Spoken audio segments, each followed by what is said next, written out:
খুঁজতে খুঁজতে পুরনো কাঠের আলমারির ভাঙ্গা ড্রয়ারে একগুচ্ছ কাগজ পেল ৭০০। উপরে লেখা কমলাপট ব্রিজ। গ্রামের দক্ষিণে নদীর নাম কমলাপট। ৭০০ বুকে সূক্ষ্ম আশার ঢেউ উঠল। সেই কাগজটা নিতে যাবে, অমনি দরজা খোলার ধ্বনি কানে এলো। আকস্মিক ঘটনায় বুকটা ধক করে উঠল ৭০০। শির দ্বারা কাটা দিল, কপালে বিন্দু বিন্দু ঘাম জমল। শুকনো ঢোক গিলে পেছনে তাকাতে দেখে চা হাতে উমা দাঁড়িয়ে আছে। তার অপলক তির্যক সরু দৃষ্টি ৭০০কেই দেখছে। উমাকে দেখে ভয়ার্ত হৃদয়ের কম্পন ধীর হতে লাগলো। হৃদযন্ত্র আর একটু হলে হয়তো থেমেই যেত। ফোঁস করে একটা দীর্ঘশ্বাস ফেলে ৭০০ সাংবাদিক করে এসেছে আজ প্রায় ৩.৫ বছর হতে চলল। আজ অব্দি অনেক বিপদের মুখে যে তথ্য জোগাড় করেছে সে, কিন্তু এই প্রথম মরণ ভয় তাকে কম্পিত করছিল। বুকে হাত দিয়ে বড় বড় শ্বাস নিতে লাগলো সে। গলাটা শুকিয়ে মরুভূমি হয়ে এসেছে। এক গ্লাস পানি পেলে ভালো হতো। ৭০০ কাগজগুলো হাতে নিয়ে আলমারি বন্ধ করে দিল। উমা কৌতূহল দৃষ্টি উপেক্ষা করে পাশ কাটিয়ে বের হতে যাবে, তখনই কর্ণঘুয়ে আলোড়ন জাগালো উমার তীক্ষ্ণ কণ্ঠেশ্বর। বাবার অগোচরে এখানে কি করছিলেন আপনি? উমা তাকে সরাসরি প্রশ্ন করে বসবে সেটা ভাবতে পারেনি ৭০০। মেয়েটাকে ভীত পাখির বাচ্চা ভেবেছিল, যে পাখির বাচ্চা উঠতে শেখেনি, যাকে শিকল বেঁধে আটকে রাখা হয়েছে রুদ্রের আকর্ষণীয় খাঁচায় তার অবাধ্য চাহিদা পূরণের জন্য। সময় সময় খাবার দেওয়া হবে, প্রয়োজনীয়তা পূরণ করা হবে। মেয়েটিকে দেখলে ৭০০ মূকাভিনয় শিল্পীর স্মরণ হয়, যাদের মুখে বুলি থাকে না। কিন্তু ৭০০ সকল চিন্তাকে ভুল প্রমাণ করে দিল উমা। ৭০০ ভুরু যুগল কুঞ্চিত হয়ে এলো। ৭০০ উত্তর না পেয়ে পুনরায় প্রশ্ন করল, উমা, বললেন না যে এখানে কি করছিলেন? মামার কাজে এসেছিলাম। যদি তার কাজে এসেই থাকে তবে আমাকে দেখে ভয় পেলেন কেন? উমার কণ্ঠে সন্দেহের তীক্ষ্ণ ছাপ। সে ৭০০কে সন্দেহ করছে। ৭০০ অস্বাভাবিকভাবে ঘামছে।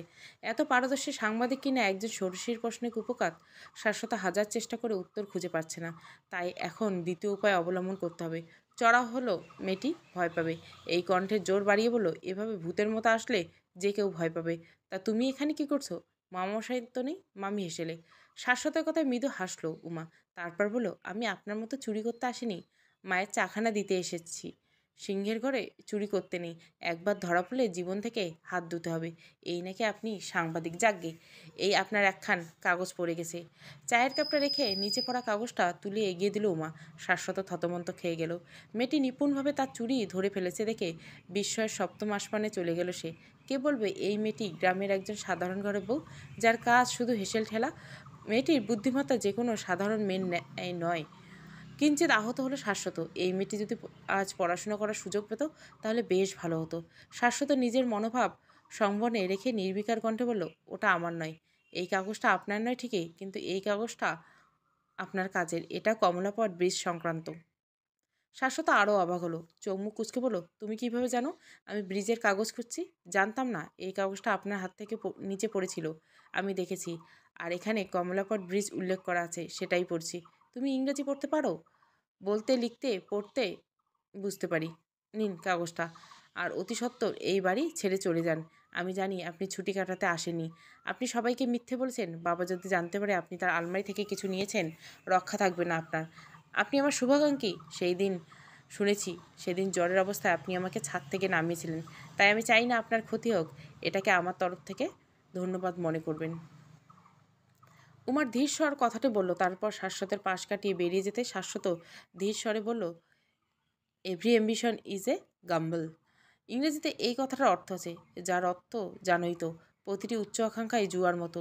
জুয়াতে কিছু না কিছু বাজি রাখতে হয়। আমি না হয় আমার জীবন বাজি রাখছি, তবে এই চেয়ারম্যান বাড়ির রহস্য উন্মোচন করবই। আমার জন্য তুমি এইটুকু করছো, এটাই অনেক ধন্যবাদ। ৭০০ ঠোঁটে স্মিত হাসি। সে উমার উত্তরের অপেক্ষা করলো। উমার হাতে কলমটা নিয়ে বেরিয়ে গেল রুম থেকে। উমা চেয়ে রইল ৭০০ যাবার পানে। ৭০০ কথাটা কর্ণকুহর প্রতিধ্বনি উৎপন্ন হচ্ছে। Every ambition is a gamble. উমা অনেকটা উচ্চ আকাঙ্ক্ষী রয়েছে। সেও তার জীবনে অনেক বড় হতে চায়। এই গ্রামের গণ্ডি পার হতে চায়, ভালো কলেজে পড়তে চায়, একজন ভালো চিকিৎসক হতে চায়। কত মানুষ এখনও গ্রামে অন্ধবিশ্বাসে ঘোর অন্ধকারে নিমজ্জিত। প্রসবের সময় কত নারী বিনা চিকিৎসায় মৃত্যুবরণ করে নেয় হাসতে হাসতে। মাসিকের সময় কত কিশোরী চিকিৎসার অভাবে কঠিন রোগ হয়। উমা চায় এই অন্ধকার সোনালি প্রভাত হতে, শিক্ষার আলো উজ্জ্বল করে এই গোপীনাথপুরের ভবিষ্যৎ। কিন্তু এই উচ্চ আকাঙ্ক্ষার কলি থাকতে উপরে ফেলা হয়েছে। এখন উমা কেবলই একজন জীবন্ত লাশ, যার নেই কোনো স্বপ্ন, নেই কোনো উচ্চ আকাঙ্ক্ষা, কেবল রোকেয়া নারীর শিক্ষার জন্য লড়েছিল, রংপুর জেলার গ্রামের এই নারী লড়ছেন কারণ তার পাশে তার স্বামী ছিলেন। কিন্তু আফসোস, উমার সেই স্বামী ভাগ্য নেই। রুদ্র কখনো তার ঢাল হতে পারবে না। সে তাকে বুঝবেই না, কি করে তার ঢাল হবে। উমার নিজেই লড়াই তার নিজেকেই করতে হবে। কিন্তু উমা কি পারবে এই লড়াই করতে? গভীর রাত, বারান্দার এক কোণে দাঁড়িয়েছে উমা। রুদ্র এখনো ফেরেনি। তার 3 দিন ফেরার কথা ছিল, কিন্তু সেই 3 দিন গড়িয়ে আজ 1 সপ্তাহ হতে চলল। আজ খাবার টেবিলে এই নিয়ে কথা তুলছিল রক্ষিণানী, কিন্তু অভিনব সিংহ উত্তর দেয়নি। তার মুখটা থমথমে হয়েছিল। রুদ্র অনুপস্থিতিতে ঘরটা নীরব হয়ে আছে। তার উগ্র আচরণে বিন্দুমাত্র ছাপও নেই। এই সপ্তাহ খুব একান্ত সময়ে ব্যয় হয়েছে উমার। মানসিক অশান্তি ছিল না, ছিল না কোনো উচাটান। তবুও কেন যেন একটা শূন্যতা ছিল, এক অদ্ভুত শূন্যতা। এই শূন্যতার কারণ জানা নেই তার। অযথা বিস্ময়ের মন ছেয়ে যাচ্ছিল। ঘরের মধ্যে একা একা জিভ থাকতে দম বন্ধ লাগছিল। এপাশ ওপাশ করে ঘুমের দেখা মিলল না, তাই বারান্দায় এসে দাঁড়িয়েছে। থতমত রাত, হাওয়া যেন আন্দোলন করছে, সে বইবে না। আম পাতাগুলো দুলছে না। আকাশটা নিগাড় কালো লাগছে। নিকষ কালো আকাশে এক টুকরো শ্বেত চাঁদের চিকন ফালি উঁকে দিচ্ছে। কাতর চোখে তাকালো উমা। কেন যেন ভেতরটা দুমড়ে মুচড়ে যাচ্ছে। ব্যথিত মনে গুনগুন করে উঠল, চক্ষে আমার তৃষ্ণা, ওগো তৃষ্ণা। হঠাৎ একজোড়া শীতল হাত তার কোমর ছিল। আকস্মিক স্পর্শে চমকে উঠল উমা। শরীরটা ঈষৎ ঝাঁকুনি দিল। ভীত সন্ত্রাসিত চোখ জোড়া পেছনে চাইতে রুদ্রের হর্ষোজ্জ্বল মুখশ্রী নজরে পড়ল। আকুল কণ্ঠ প্রশ্ন করলো, আপনি? রুদ্রের হাসিটা প্রসারিত হলো। মানুষটার হাসিটা মারাত্মক সুন্দর। নারীর হাসি সুন্দর হয়, পুরুষের সুন্দর হয় কান্না, কিন্তু রুদ্রের হাসিটা ব্যতিক্রম। নিষ্ঠুর মানুষের হাসি কি এত মায়াবী হতে পারে? রুদ্র কি সত্যি এসেছে? তাহলে শব্দ কানে এলো না কেন? রুদ্র উমার সন্ধিহান দৃষ্টি দেখে উচ্চস্বরে হাসলো। তারপর বলল, আমি সত্যিই এসেছি। তুমি যখন ওই চাঁদের দিকে চেয়েছিলে তখন তুমি আকাশের চাঁদকে দেখছিলে, আর আমি আমার চাঁদকে। উমার মনে হলো তার হৃদস্পন্দন বাড়ছে। সে দৃষ্টি সরিয়ে নিল। রুদ্র তার কাঁধে থুতনি রাখলো। আদরে গলে বলল, বউ আমাকে স্মরণ করছিল, তাই না? তুমি উত্তর না দিলে আমি জানি তুমি আমাকে স্মরণ করছিলে। খেয়েছেন? না, খাওয়া হয়নি। চলুন, খাবার বেড়ে দিচ্ছি। রুদ্রকে এড়িয়ে যেতে চাইলে তার গভীর স্পর্শ হলো। আকুল স্বরে বলল, এই 1 সপ্তাহ কিভাবে কেটেছে আমি জানি। আমার বুকের কুঠুরে হাহাকার শুরু হয়েছিল। আমি সত্যিই নেশাখোর। দেখো না, মদ ছেড়ে তোমার নেশায় মত্ত হয়েছে। আর এই নেশাটা মারাত্মক, রক্তে মিশে গেছে। তুমি ছাড়া জীবনটা যে অসহায়, সেই ঝলক পেয়েছি। চাইলে তোমার কণ্ঠ শুনতে পাচ্ছিলাম না, তোমার কোমল মুখখানা দেখতে পাচ্ছিলাম না। লোকে বলতো আমি নাকি বউকে ভালোবাসতে পারবো না, কিন্তু আমার কেন যেন মনে হচ্ছে আমি ভালোবেসে ফেলেছি। এই প্রথম রুদ্রসিংহ প্রেমে পড়ছে। উমার প্রেমে। বড্ড ভালোবাসি তোমায়, বউ। প্রেমের ঈষৎ কম্পিত কণ্ঠে প্রেম নিবেদন শুনে থমকে যায় উমা। কি উত্তর দিবে জানা নেই। উমাকে নিশ্চুপ থাকতে দেখে রুদ্র খানিকটা আহত হয়। এক অজানা হাহাকার বুক চিরে ফেলেছে যেন। নীল বিষাদ দুমড়ে মুচড়ে ফেলছে অন্তরটাকে। এতটাই কেবল মন নিয়ে পুতুল খেলাটাই জানা ছিল না। কখনো মনের আদান প্রদান খেলাটা তার খেলা হয়নি। মনের আদান প্রদান যে এই ভুবনের সবথেকে ভয়ঙ্কর খেলা। একবার এই পৃথিবীর আসক্ত হলে পৃথিবীর সবথেকে অকর্মণ্য পদার্থে পরিণত হয় মানুষ। যেমনটা রুদ্র হয়েছে। মারাত্মক গুরুত্বপূর্ণ কাজ ফেলে সে চলে এসেছে তার প্রেয়সীর নিকট, এই আশায় যে প্রেয়সীর সন্নিকটে শান্তির পরশ মিলবে। কিন্তু প্রেয়সীর মনের দরজায় কড়া নাড়া কি এতই সহজ? যে প্রেয়সীর কাছে রুদ্র কেবলই দুঃস্বপ্ন। উমার নীরবতাকে উত্তররূপে গ্রহণ করলো রুদ্র। তার কোমর ছেড়ে ভেতরে চলে গেল সে। গা এলিয়ে দিল বিছানায়। বড্ড ক্লান্ত সে। ক্লান্তির ভারে চোখ মুখ বুজে আসছে বারংবার। কাজের ভারে 3 দিন যাবৎ চোখ এক করেনি। এই ক্লান্ত এখন জম রূপে তার সামনে প্রকট হচ্ছে। ভগ্ন হৃদয়ে চিনচিনে ব্যথা যেন ক্লান্তিকে আরও বৃদ্ধি করে দিচ্ছে। বারান্দা ছেড়ে উমা পাশে এসে বসে তার। আড়ষ্ট কণ্ঠে বলে, খাবেন না? ক্ষুধা নেই। দেরি হলো যে আসতে, কাজের চাপ ছিল বড্ড। চাইলে শেষ করতে পারিনি। কিছু বলবে? কপালে বাহু ঠেকিয়ে রেখেছে রুদ্র। রুদ্রের প্রশ্নে উমা কিছুক্ষণ চুপ করে থাকে। মনের কথাগুলো জট পাকাচ্ছে। ঠিক সাজানো মুশকিল হয়ে যাচ্ছে। রুদ্রের প্রতিক্রিয়া তার জানা নেই। লোকটা যে কখন কি করে তা এই 2 মাসেও আন্দাজ করতে পারেনি সে। মুহূর্তে গোখরার ন্যায় বিষাক্ত, তো মুহূর্তে শ্বেতপদ্মের ন্যায় কোমল এবং স্নিগ্ধ। উমার নীরবতা দেখে হাত সরিয়ে উঠে বসল রুদ্র। চোখ কুঞ্চিত করে ভুরু নাচিয়ে জিজ্ঞাসা করলে, কী হয়েছে? কুলু পাটলে যে বড়। আসলে কি? আমি কলেজে ভর্তি হতে চাই। আড়ষ্টটা কাটিয়ে একদম কথাটা বলে উঠল উমা। রুদ্রের নয়ন সংকুচিত হলো, মুখভাব বদলানো কিঞ্চিত। উমার উত্তরের অপেক্ষায় বসে রয়েছে। এক ক্ষীণ আশা জন্মালো। রুদ্র তাকে ভালোবাসে, এই আবদারটুকু রাখা এমন কোনো ব্যাপার না। অন্যদিকে মস্তিষ্কের স্নায়ুকোষ প্রবলভাবে বিরোধ করছে। রুদ্র কখনোই তার ইচ্ছার দাম দিবে না। সে কেবলই তার পার্থিব শরীরটাকে ভালোবাসে। অন্তরাত্মাকে ভালোবাসার রহস্য তার অজানা।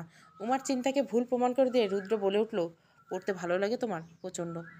জড়তা কাটিয়ে উচ্ছ্বাসিত গলায় বলে উঠল উমা। উমার উচ্ছ্বাসিত হাত উজ্জ্বল মুখখানা থেকে রুদ্র খানিকটা অবাক হলো। যাকে ভালোবাসে দাবি করছে তার ইচ্ছাকে ভনক পেতে তার এত সময় লেগে গেল। রুদ্র স্মিত হাসি দিয়ে বলল, আমি বাবার সাথে কথা বলে দেখি। এখন ঘুমিয়ে পড়ো, রাত হয়েছে, বলে পুনরায় গা এলিয়ে দিল রুদ্র। উমার মনের আঙ্গিনায় যেন কোমল স্নিগ্ধ বাতাস বয়ে গেল। এ যেন অন্য আনন্দ। রুদ্র নামক ব্যক্তিটিকে সত্যি সে বুঝতে পারি না। মস্তিষ্কে তাচ্ছিল্যে হাসি নিয়ে অন্তটাকে বলে উঠল, সে আমাকে আশাহত করেনি। তার ভালোবাসাটা হয়তো একাংশ হলেও সত্যি। গত রাতে শিশির পড়েছিল বেশ, ঘাসগুলো ভিজে আছে। পা দিলে শিশির বিন্দু পাজোড়া আটকে ফেলছে। নগ্ন পায়ে শীতল স্পর্শ মন্দ লাগছে না উমার। সূর্য মামা বেশ আলসেমি করছে আজ, কিন্তু উমার আলসেমি করলে চলবে না। সে তার সময় মতো ফুল তুলবে। পুজোর ফুল তুলতে ভালো লাগে তার। নীরবে কোলাহলবিহীন পরিবেশে একান্ত সময় কাটাতে মন্দ লাগে না। এর মাঝে পা ঘষার শব্দ কানে আসে উমার। পেছনে দেখতে পায় সফেদ পাঞ্জাবিতে শাশ্বত হাঁটাহাঁটি করছে। উমাকে দেখে মুখে হাসি ফুটিয়ে বলল, এগিয়ে এসে বলল, নগ্ন পায়ে হাঁটাহাঁটি কি তোমার অভ্যাস? উমা প্রত্যুত্তরে হেসে বলল, ফুল তোলা আমার অভ্যাস। আপনি যে ছাদে হাঁটেন, আজ এমুখ শিশির ছোঁয়া পেতে এখানে আসা। যেদিন বলেছিলে তুমি পড়তে জানো, কতদূর পড়ালেখা করছো? স্কুল পাশ করছি এই বছর। সামনে পড়ার ইচ্ছা আছে। ইচ্ছে তো আছে, কিন্তু সেই ইচ্ছে বাস্তবায়ন কবে হবে সেটার অপেক্ষা। আমার কথা ছাড়ুন, আপনি যে জন্য এখানে এসেছেন সেই কাজ কি পূরণ হলো? শাশ্বত চুপ করে কিছুক্ষণ উমার দিকে তাকিয়ে থাকলো। অত্যন্ত গ্রামের ষোড়শীর বুদ্ধিতে সে সত্যি অবাক। এই বাংলার আনাচে কানাচে কত মেধা লুকিয়ে আছে, শুধু তাদের চাই সামান্য পথ প্রদর্শন। শাশ্বত মুচকি এসে বলল, তুমি খুব বুদ্ধিমান মেয়ে, জানো তো? মন গড়া কথা সব। তাচ্ছিল্যে হাসি আসলো উমা। শাশ্বত তাকে আহত করে জোর দিয়ে বলল, সত্যি বিশ্বাস হচ্ছে না? না। তোমাকে দেখলে আমার একটা চরিত্রের কথা খুব মনে পড়ে। জানো তো কোন চরিত্র? বিনোদিনী। সেটা কোন চরিত্র? চোখের বালি পড়নি? পাঠ্যপুস্তক কিনতে পেরেছি এই কত, আমার কাছে আছে নিয়ক্ষণ। আমার ফুল তোলা শেষ, যেতে হবে। রক্তজবা তুলছো? তুলছি। আপনার ভালো লাগে? খুব। রক্তজবা আমার এত ভালো লাগে কেন জানো? কারণ জবার মাঝে এক শক্তি আছে, এক অন্যরকম শক্তি, যে একই সাথে কোমল আবার কঠোর। তাই তো জবা নারীর খোপার অলংকার হয়ে আবার অসুরবধে আভূষণ। শাশ্বতের কথা বরাবরই অবাক করে উমা। এই অরাজকতায় এত স্নিগ্ধ মানুষ কী করে হয় ভেবে পায় না সে। মুচকে এসে বলে, থাকুন তবে, আজ আসি আমি, এসো। আবেগ হাসি দিয়ে শাশ্বত কথা বলল। উমা অপেক্ষা করলো না, পা বাড়ালো অন্দরে। শাশ্বত হাসিটা স্থায়ী করে সামনে এগোলো। তাদের এই ক্ষণটা সাক্ষী হলো বাগান, নীলাকাশ এবং একজোড়া রক্তিম চোখ। অভিনব সিংহ পায়চারি করছেন, রাগ দমানোর চেষ্টা বারংবার ব্যর্থ হচ্ছে। তার শক্ত চোয়াল এবং রক্তিম চোখ দেখে যে কেউ ভয় পাবে, কিন্তু রুদ্রের মনে ভয় নেই। সে নির্বিকার চিত্তে দাঁড়িয়ে আছে। রুদ্রের সামনে এসে বাঁশখাই কণ্ঠে বলে উঠল, একটা কাজ তুমি ঠিকভাবে করতে পারো না? একটা কাজও না? কি দরকার ছিল ওই অফিসার ছোড়া মারার? কি দরকার? ভাগ্যিস দীপঙ্কর ওকে হাসপাতালে নিয়ে গেছিল। তোমার কোনো আন্দাজ আছে তুমি কি করছো? আমার ক্ষমতা আছে বলে তুমি যা খুশি করবে? বেঁচে আছে তো জানোয়ারটা, তাহলে কিসের সমস্যা? রুদ্রের বেপরোয়া উত্তরে আরও মেজাজ বিগড়ে গেল অভিনব সিংহের। তেড়ে এড়ে সজোরে আঘাত করে বসলেন তিনি। আকস্মিক ঘটনায় ধাতস্থ হতে কিছু সময় লাগলো রুদ্রের। অভিনব সিংহের এরপর যা করলেন তাতে রুদ্র বিস্ময়ের সর্বোচ্চ পর্যায়ে চলে গেল। রুদ্রের ঘাটটা শক্ত করে রেখে চোখে চোখ রেখে বললেন, আমার এখন ইচ্ছে করছে তোর অবস্থা ওই লোকের মতো করতে। ভুলে যাস না তোর নিজস্ব চিন্তা করার ক্ষমতা নেই। আমি না বলা অবধি শাসন নেওয়ার ক্ষমতা নেই। এই শেষবারের মতো বলছি, আমার বলার আগ পর্যন্ত কিছু করবি না তুই। অভিনব সিংহের কথাগুলো শুনে থমকে গেল রুদ্র। নির্বিদ্য চিত্তে ছাই চাপা আগুন দাউ দাউ করে জ্বলে উঠল। রাগ সংযত করার জন্য চোখ বুঝে নিল সে। পরমুহূর্তে চোয়াল শক্ত হয়ে উঠল তার। শক্ত হাতে অভিনব সিংহের হাত সরিয়ে নিল। তারপর চোখে চোখ রেখে বলল, সম্মান করি বলে আমাকে গোলাম ভেবো না। ভুলে যেও না, এই রুদ্র সিং বাদে অভিনব সিংহ কিছুই না। সকল দৈত্যের একটা জান পাখি থাকে, পাখিটিকে টিপ দিলে দৈত্য পরাণভূত। অভিনব সিংহের চোখে কালো ভয়ের ক্ষীণ মেঘ জমল। আতঙ্কিত কণ্ঠে বলল, তুমি কি আমাকে ভয় দেখাচ্ছ? ভয় পাওয়া না পাওয়া আপনার ব্যাপার, আমি সত্যিটাই বললাম। আর একটা কথা, আমার জীবনের সিদ্ধান্ত আমি নিব, আপনি নয়। আমার যদি কাউকে মাটিতে গাড়তে হয় আমি গাড়ব, যদি বাঁচাতে হয় করে তবে বাঁচাবো। বাবা বাবার মতো থাকুন। এরপর থেকে আমার উপর কোনো হুকুম জারি করতে পারবে না, নয়তো ওই কাস্টম অফিসারের মতো আপনার হাল হতেও 2 মিনিট সময় লাগবে না। দাঁতে দাঁত পিষে ধীর স্বরে কথাটি বলে রুদ্র। দৃষ্টি স্থির দৃঢ়। অভিনব সিংহের পা নড়বড়ে। পুত্রের এমন পরিবর্তন যেন হজম হচ্ছে না। যে ঘোড়ার লাগাম শুধু আজ তার হাতে ছিল, আর সেই ঘোড়া লাগাম ছাড়া ঘোড়া যে কতটা মারাত্মক হতে পারে সেই ধারণা আছে। রুদ্র বহমান নদী কখনো ছিল না, সে ছিল আগ্নেয়গিরির লাভা। অভিনব সিংহ নিজের স্বার্থপূর্তির জন্য এতকাল এই লাভাকে ব্যবহার করে এসেছেন, কিন্তু আজ সে আগ্নেয়গিরির লাভা তার বিরুদ্ধে প্রবল বেগে প্রবহ হচ্ছে। একবার স্পর্শ করলে সম্পূর্ণ জ্বালিয়ে দিতে সক্ষম। রুদ্র অভিনব সিংহের ঘর থেকে বেরিয়ে এলেন। অভিনব সিংহ ধক করে সোফায় বসে পড়লেন। শির দ্বারা বেয়ে শীতল রক্ত বয়ে গেল। কপালে ঘাম জ্বলছে। নিজেকে ধাতস্থ করতে সময় লাগলো। কিন্তু হেরে যাওয়ার পাত্র তিনি নয়। রুদ্রকে ঠিকই বলেছেন, প্রতিটি দৈত্যের একটি প্রাণ পাখি থাকে। সেই প্রাণ পাখির গলা টিপলে দৈত্যের প্রাণ ফুরত। এবার রুদ্রের প্রাণ পাখি হলো উমা। মাথার চুল রোদে পাখিনি অভিনব সিংহের। কুকুরের লেজ সোজা কীভাবে করতে হয় তার খুব ভালোভাবে জানা আছে। মুখে বিকৃত হাসি ফুটিয়ে অভিনব সিংহের রাত 8টা। খাবার টেবিলে সবাই খেতে বসছে। অভিনব সিংহ, রুদ্র এবং শাশ্বত, লক্ষ্মী দেবী ও উমা খাবার বেড়ে দিচ্ছে। মালিনী সর্বদা আলাদা খাবার খায়, তাই তার খাবার খাওয়ার অনেক পূর্বেই শেষ। উমা এই কদিন রুদ্রের জন্য অপেক্ষা করছে। ভেবেছে রুদ্র নিজ থেকে তার কলেজের কথাটা বলবে, কিন্তু এই কদিনে রুদ্র একবারও কলেজের কথা তুলেনি। তাই আজ একরাশ সাহস নিয়ে নিজ থেকে কলেজের আর্জি নিয়ে কথা বলবে উমা। শ্বশুরকে খাবার বেড়ে দিতে দিতে আকুতি স্বরে বলল, বাবা, একটা কথা ছিল। উমার জড়তা কণ্ঠে খাবার মুখে তুলতে তুলতে থেমে গেলেন অভিনব সিংহ। শাশ্বত অবাক নয়নে উমার দিকে তাকালো। তার বড় কৌতূহল হচ্ছে মেয়েটা ঠিক কী বলতে চায়। রুদ্রের ভাবমূর্তির পরিবর্তন হলো না। সে তার মতো আয়েস সেই খাবার খেতে লাগলো। অভিনব সিংহ ভুরু কুচকে উমার দিকে তাকালেন। ধীর কণ্ঠে বললেন, কী বলবে? বাবা, আমি কলেজে ভর্তি হতে চাই। আমার মেট্রিক ফলাফল ভালো। আমি খুব ভালো কলেজে চাইলে পড়তে পারবো। লক্ষ্মীদেবী সুর টালেন, কলেজে গিয়ে কি বিদ্যাপতি হয়ে যাবে? মা, আমার পড়ালেখা করার ইচ্ছে আছে। আমি ডাক্তার হতে চাই। কেন গো? আমরা তো এত পড়ালেখা করিনি, আমাদের কি দিন জ্বলতেছে না? আমি সেটা বলিনি মা। আমি শুধু বলতে চাচ্ছি আমার পড়ার খুব ইচ্ছে। আগে আপনাদের সময়ের ব্যাপার, আর এখন অনেক পার্থক্য। এখন মেয়েরা পড়ালেখা করছে, ডাক্তার হচ্ছে, উকিল হচ্ছে, ব্যারিস্টার। আমাদের প্রধানমন্ত্রীও নারী। হেসেলে একজন নারী জীবন হতে পারে না মা। একজন নারী প্রকৃতি সৃজন করে, সেই নারী সময় হলো অসুরও বধ করে। তাহলে আমরা নারীরা কেন নিজেদের এই ঘরের চার দেওয়ালে নিজেকে আটকে রাখবো? মা, এই গ্রামে একটা ভালো ডাক্তার নেই। আমি যদি সেই স্থানে নিজেকে প্রতিষ্ঠিত করি, তবে চেয়ারম্যান বাড়ির সম্মানহানি না, বরং বাড়বে। উমা একদমে বলা কথাগুলো শুনে মুখে প্রসারিত হাসি ফুটে উঠল শাশ্বতর। অভিনব সিংহ গলা খাকড়ি দিয়ে উঠলেন, গম্ভীর স্বরে বললেন, বৌমা, আমার মনে হয় না চেয়ারম্যান বাড়ির সম্মান বাড়ানোর দায়ভার তোমার। মেয়েদের কাজ বাড়িতে, হাসপাতালে নয়। তোমার পড়ার ইচ্ছা বাড়িতে থেকে পড়ো, আমি মানা করব না। অহেতুক কলেজে পড়ে কি করবে? অভিনব সিংহের কথায় দমে গেল উমা। শাশ্বত কিছু বলতে গেল, কিন্তু অভিনব সিংহ তাতে বাদ সাধলেন। শাশ্বত, এটা আমার ঘরের ব্যাপার, তাই থেমে যাও। শাশ্বত হাত মুষ্টিবদ্ধ, দাঁত চেপে চেপে বসে থাকে। ঠিক সেই সময় রুদ্র বলে ওঠে, আমি উপজেলা যেতে চাই বাবা। এবার পার্টির নির্বাচনে আমি পদ চাই। কতদিন আপনার ছায়া থাকবো বাবা? মানে? মানেটা স্পষ্ট, আমি একটা পোস্ট চাই। গ্রামের গুদামে বসতে আমার আর ভালো লাগে না। এমনি সে তো তেও আমার সপ্তাহে 2বার সেখানে যেতে হয়। আমার টেন্ডারের কাজটা শুরু হবে।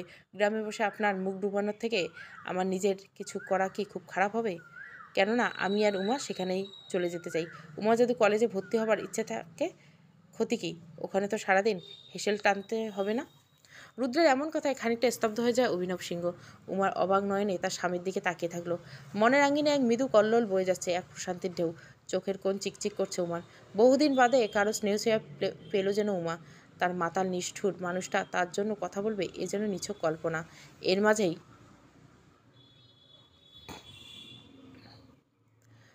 লক্ষ্মীরানী হিনিনে কণ্ঠে কানে আসে, বাড়ির বউ হবে ডাক্তার? এ তো বাপের জন্মে শুনিনি। মা শাশুড়ির মুখে শুনেছি মেয়েদের কাজ স্বামীর সেবা করা, বাচ্চা পালা, পরিবারের সবার মন জয় করা তাদের কাজ। কিন্তু এই যুগের মেয়েরা সব উচ্ছন্নে গেছে। শুধু শুধু বলি, এখন কলিযুগ। মেয়েরা ঘরের বাইরে যে ধেই ধেই করবে, বেটা ছেলের সাথে লটকালটকি করবে, অবশ্য মেয়েদের কি দোষ? আমার ছেলেটাই তো নষ্টের গোড়ায় পানি দিচ্ছে।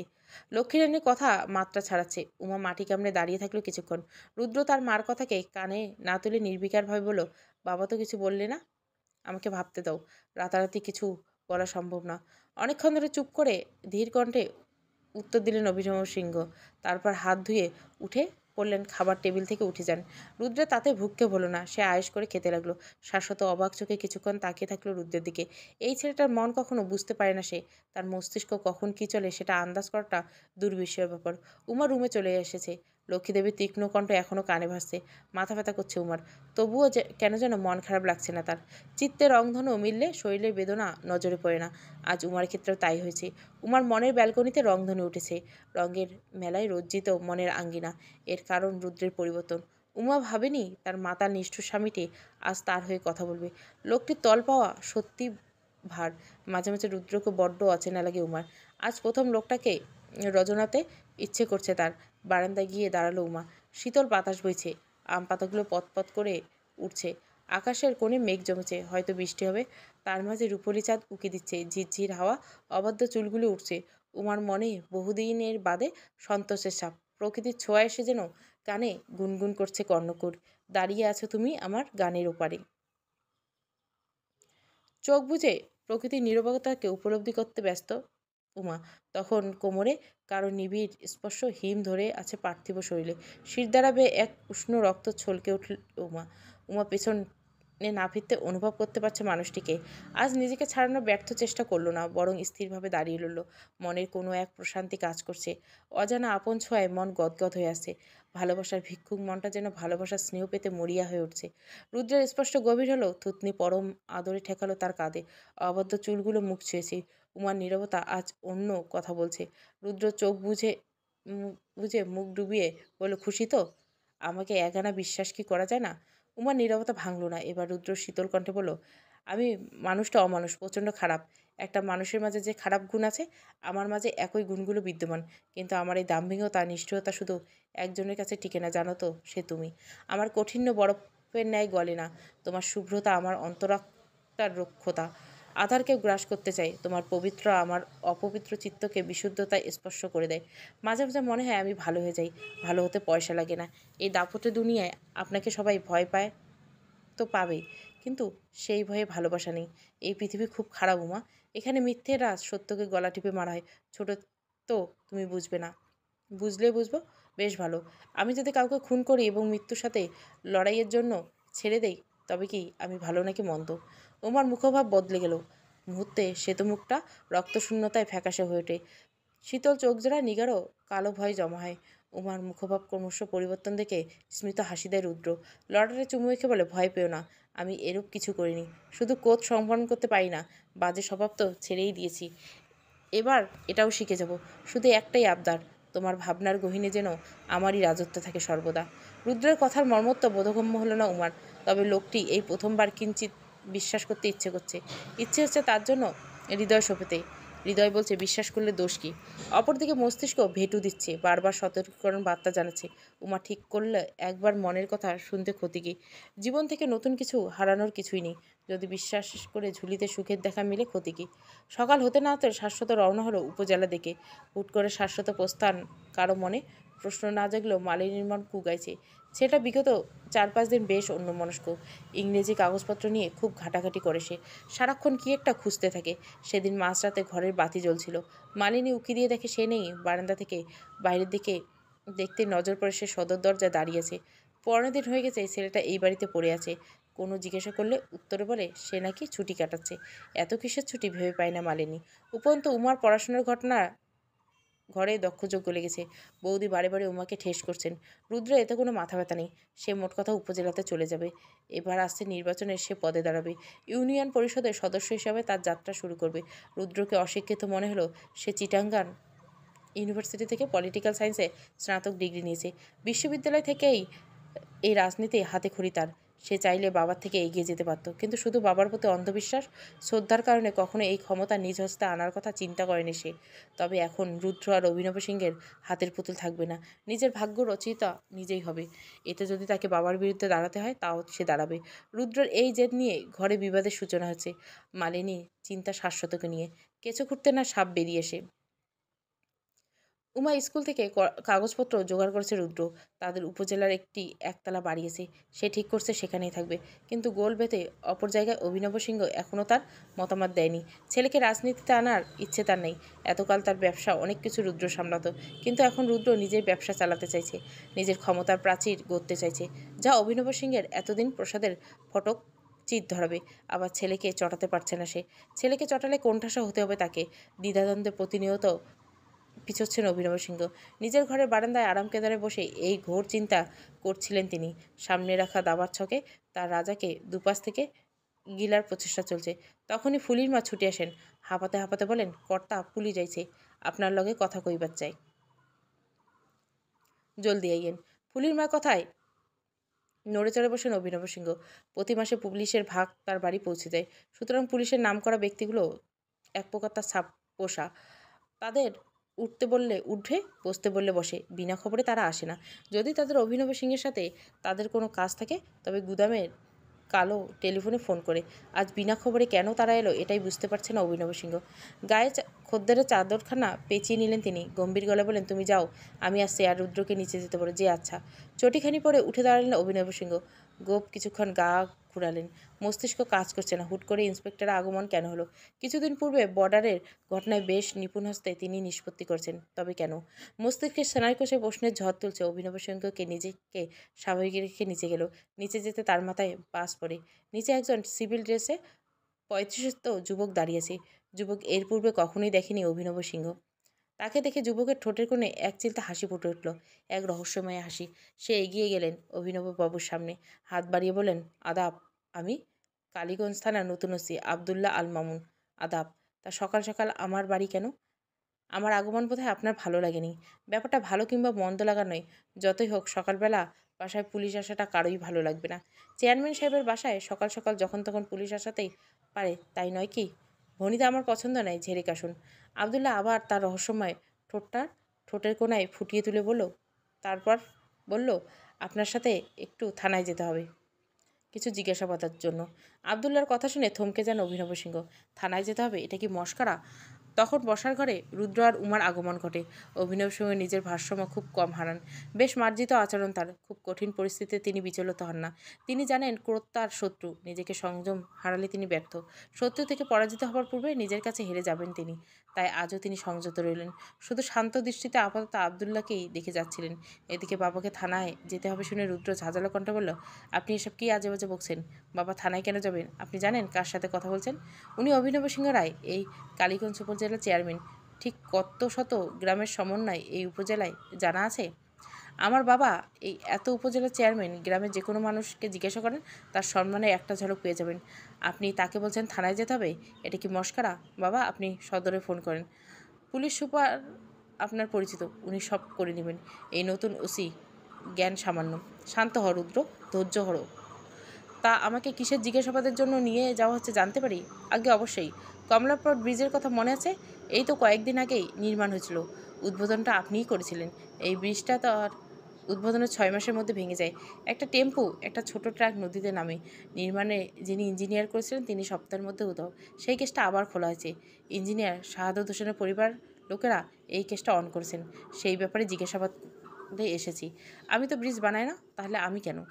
আপনি বানান না যথাযথ, কিন্তু এই টেন্ডার তো আপনিই পেয়েছিলেন, তাই নয় কি? মানে ওই কনস্ট্রাকশনটা ছিল, আর কনস্ট্রাকশনটা সেটা তো আপনার একটা ব্যবসা। শুধু তাই নয়, যে সিমেন্ট, ইট এবং রড ব্যবহার, তার সাপ্লাই, সে দোকান ছিল, তা হলো আপনার ছেলে রুদ্রসিংহ রায়, তাই না? ভুল বলছি?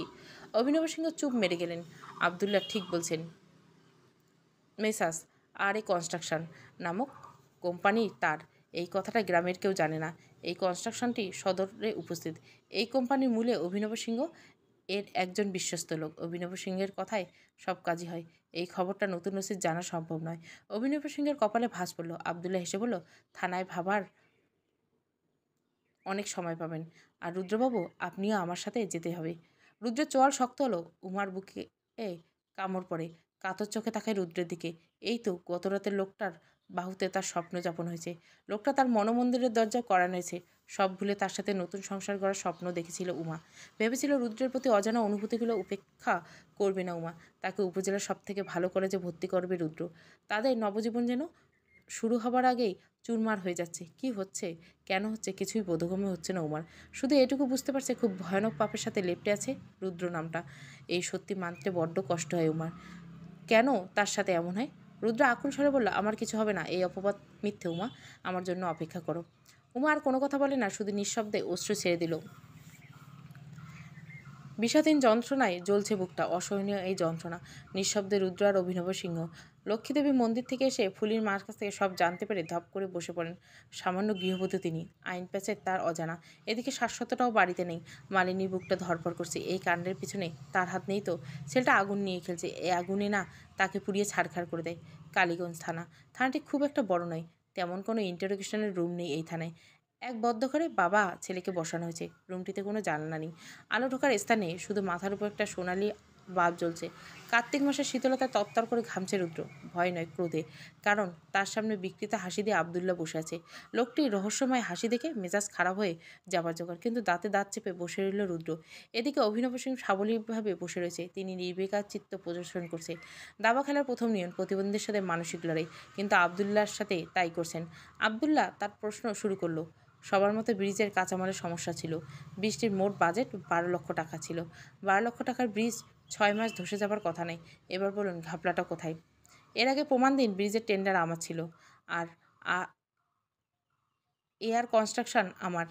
ট্রেড লাইসেন্স কাগজ কিছু আছে? হ্যাঁ আছে। আপনার নামে ট্রেন্স আর মেসার্স লক্ষ্মী স্টোর তো আপনার ছেলের, তাই নয় কি? কি রুদ্রবাবু? এবার রুদ্র হেসে তীক্ষ্ণস্বর বলল, হ্যাঁ সেটা আমার দোকান। কিন্তু আমি যে সব কিছু সাপ্লাই করেছি প্রমাণ কি? মানে দেখুন, এই টেন্ডার আমি পেয়েছিলাম। প্রথম দিকে কাঁচামাল আমার দোকানে ছিল, কিন্তু ইঞ্জিনিয়ার শাহাদাতের সাথে আমার ঝামেলায় তারপর থেকে আমি আর কাঁচামাল দেইনি।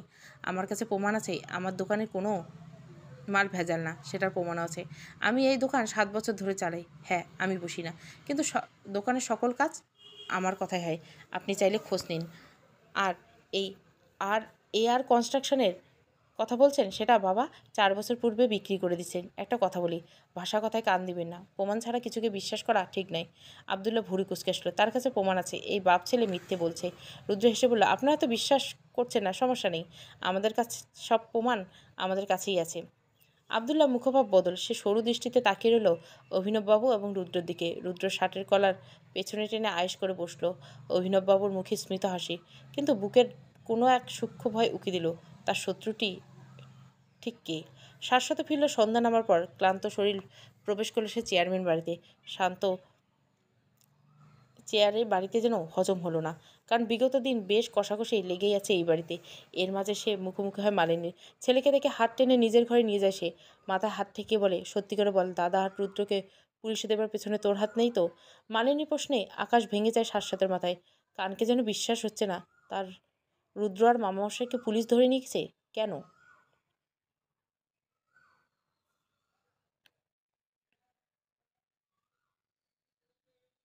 এই খবরটা যেন তার স্নায়ুকোষগুলো ক্রমশ চঞ্চল করে তুলছে। হাজারো প্রশ্ন ভিড় জমালো। নিজেকে ধাতস্থ করতে সময় লাগলো। বিছানায় ধপ করে বসে পড়ে সে। পুরো যুগল কুঞ্চিত হয়েছে। শাশ্বতকে নীরব থাকতে দেখে মালিনী আবার জোর দেয়, কী হলো, কথা বলছিস না কেন? সত্যি বলছি মা, আমি জানি না এসবের কিছু। আমি তো আমার কাজে গিয়েছিলাম শহরে, আমি কিছু জানি না। তোমার দিব্যি, তোমার কেন মনে হলো আমি মামামশাইকে বিপদে ফেলতে চাইবো? এ কি সম্ভব? দেখ খোকা, আমি তো মা, তোকে আমি পেটে ধরেছি। তোর নারীর খবরও আমি পাই। হতে পারে মুখ্য মেমোস, কিন্তু সন্তানের গতি বুঝতে মায়ের বিদ্যের শিক্ষা লাগে না। যে সন্তানের চোখ দেখলে বুঝতে পারে সব। তুই কদিন ধরে দাদার ঘরের কাছে ঘুরঘুস করিস, আমি কি সেটা দেখিনি? দেখছি রে, সব কিছু দেখেছি। বাবা আগুন নিয়ে খেলিস না। তোর বাবাকে হাজারো বারণ করছি, সে শুনিনি আমার কথা। অকালে আমাদের ছেড়ে গত হলো। এই দাদা না থাকলে তোকে নিয়ে কই যেতাম। তাও বলছি, পত্রকার হতে চাও হও, কিন্তু সিংহের মুখে ঝাঁপিও না। মালিনী চিন্তা অনর্থক নয়। সম্বল বলতে তো একটাই ছেলে।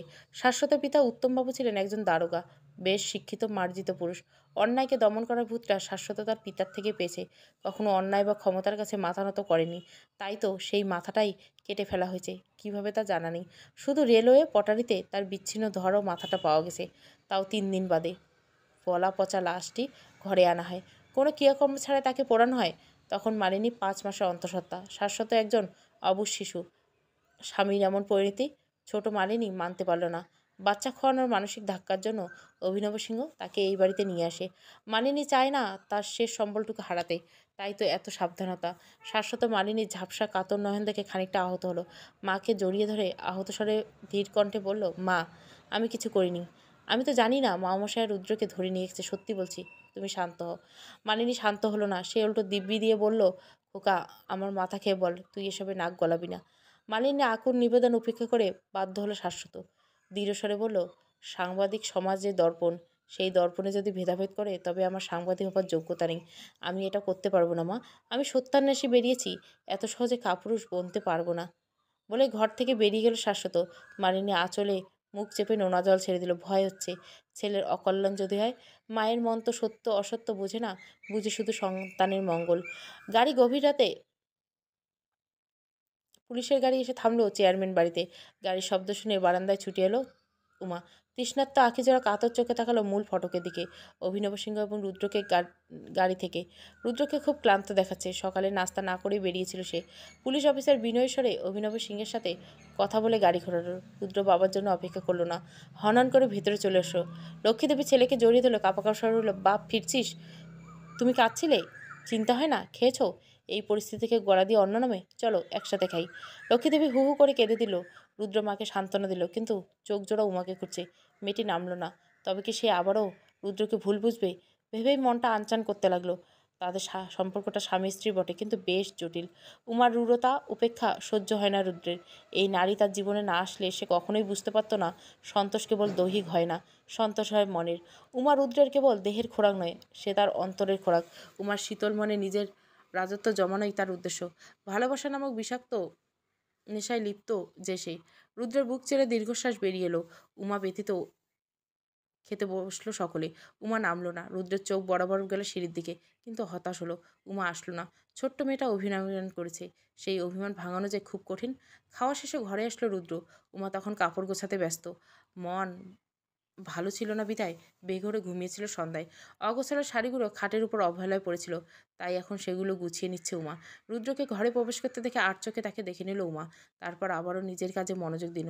রুদ্র রানা ভঙ্গিমায় তার সাথে কথা বলতে চাইল, কিন্তু উমা একটু টু শব্দ করলো না। উমার কাছ থেকে গুরুত্ব পাবার আশায় হাতখানি টেনে ধরল। উমা দেরি না করে হাত ছাড়িয়ে নিল। উমার এরূপ আচরণ রুদ্রের সহ্য হলো না, তাই বাহু টেনে নিজের কাছে নিয়ে এলো তাকে। ঝনঝনিয়ে উঠে বলল, কি সমস্যা? এমন আচরণ করছো কেন? অন্য সময় হলে উমা চুপ করে থাকতো, কিন্তু আজ কেন যেন ইচ্ছে হলো না। আজ দমবে না। অভিমান ক্রোধে আজ মন বিষিয়ে উঠছে। একজন সন্ত্রাসের সাথে আজ যাই হোক সংসার করা যায় না। সে মাতাল নিষ্ঠুর, সব কিছু তো মেনে নিছিল উমা, কিন্তু মানুষকে ঠকিয়ে তাদের প্রাণ নেবার মতো পাষাণ নিজের স্বামীর মানতে কষ্ট হচ্ছে তার। ক্ষুদ্র দৃষ্টি চাইল রুদ্রের দিকে, চোখ জোড়া রক্তিম হয়ে রয়েছে। ধীর কিন্তু শান্ত কণ্ঠে বলল, ছাড়ুন, আমার কাজ আছে। ভালো লাগছে না এই আদিক্ষেতা। ভালো লাগছে না মনে? বাংলা বুঝতে কি কষ্ট হচ্ছে? হ্যাঁ হচ্ছে। আমি একটা মানুষ উমা। তোমার এই পায়ে ঠেলা আচরণ আমি নিতে পারছি না। তাহলে কি করতে হবে আমাকে? একজন খুনিকে ভালোবাসতে হবে? রুদ্র থমকে গেল। উমার কণ্ঠে আজ কোনো আড়ষ্টতা নেই, নেই কোনো জড়তা। অভিমানে প্রবল ঝড় তার ভেতরটা চূর্ণ বিচ্ছিন্ন করে দিচ্ছে। এতকাল রুদ্র কেন কিছু তাকে বেদনা দিত না, তবে আজ দিচ্ছে। হয়তো লোকটা কোথাও না কোথাও মনে ঠাঁই দিয়েছে সে, তাই তো এই অসহনীয় যন্ত্রণা সইতে পারছে না সে। রুদ্রের চোখে চোখ রেখে রূঢ় কণ্ঠে বলল, আজ বলেই দিন না। চান কি চান আপনি? আর কত যন্ত্রণা সহ্য করতে আমাকে? সেদিন তো খুব বলেছিলেন ভালোবাসেন। এই ভালোবাসার নমুনা? আর কত লুকানো সত্য আছে, আর কত গোপনীয়তা? আজ আমার উত্তর চাই। রুদ্র কিছুক্ষণ চুপ করে রইল, তারপর শান্ত কণ্ঠে বলল, বেশ, আজ তোমাকে সব খুলে বলবো। চলবে। উমা, চতুর্থ পর্ব। গল্পটা ভালো লাগলে অবশ্যই লাইক, শেয়ার এবং সাবস্ক্রাইব করবেন। প্লেলিস্টে পুরো গল্প পেয়ে যাবেন।